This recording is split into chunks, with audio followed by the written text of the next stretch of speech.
नमस्कार बच्चों। अपना टॉपिक चल रहा था ब्लड क्लोटिंग। तो अपन ने ब्लड क्लोटिंग के बारे में बता दिया था बेटा, और इससे संबंधित कैस्केड थ्योरी अपन ने पढ़ लिया था।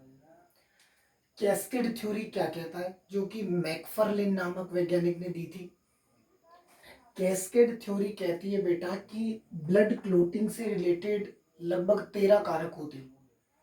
ब्लड क्लोटिंग से रिलेटेड लगभग 13 कारक होते हैं, ऐसा मैकफर्लिन का कैस्केड थ्योरी कहता है।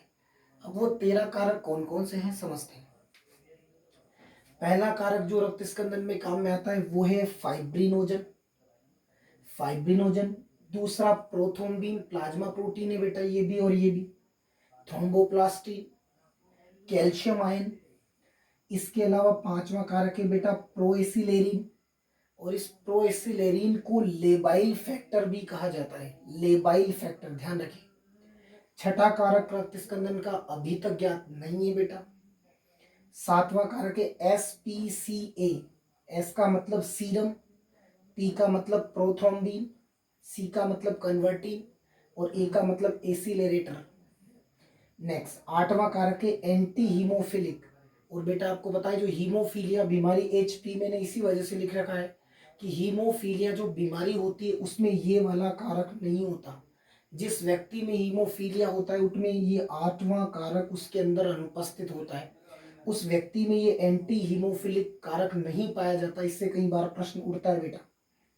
नवा कारक जिसे क्रिसमस कारक कहा जाता है, और इसी कारक का नाम होता है PTC, प्लाज्मा थ्रोम्बोप्लास्टिन कंपोनेंट। ये बेटा हीमोफीलिया बी से संबंधित कारक है। कई बार प्रश्न आता है कि व्हाट इज क्रिसमस फैक्टर। तो हीमोफीलिया बी से संबंधित जो कारक है उसे कहेंगे बेटा अपन क्रिसमस कारक।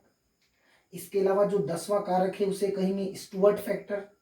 11वां PTA, prothrombin plasma thromboplastin antecedent. 12वां हैगमैन फैक्टर।